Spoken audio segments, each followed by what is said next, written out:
The year is 1801.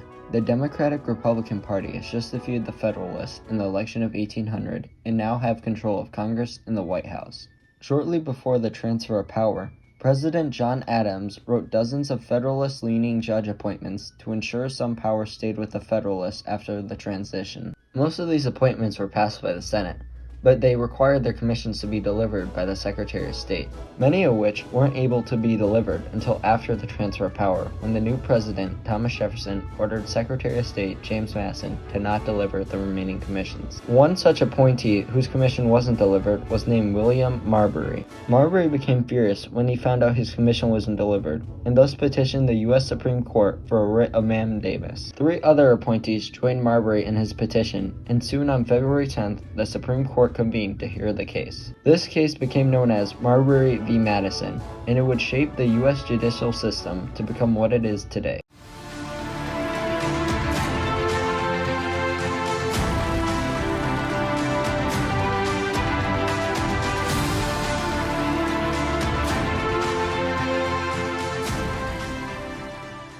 In the case, the Jefferson administration was represented by Attorney General Levi Lincoln, while Marbury's side was represented by Charles Lee. The case hinged on 3 main questions. Did the appointees, including Marbury, have a right to a commission? If so, were their rights violated when the commission was denied? And finally, was an order from the Supreme Court the right remedy to such a violation?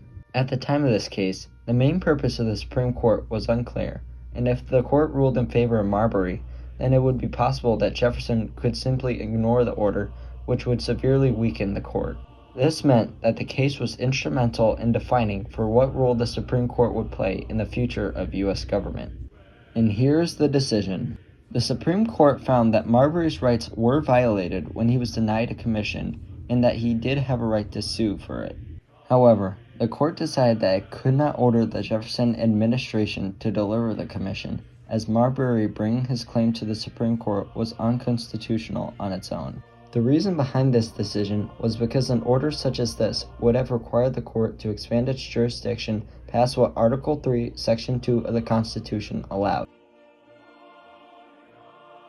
On its own, the case of Marbury v. Madison didn't have massive legal effects. However, the case did transform the structure and the purpose of the Supreme Court. It instituted the idea of judicial review, or the ability of the Supreme Court to review a case, act, or law, and deem if it is or is not constitutional. This practice is what defines the U.S. Supreme Court today, and what allows the judicial branch to keep the executive and legislative branches in check.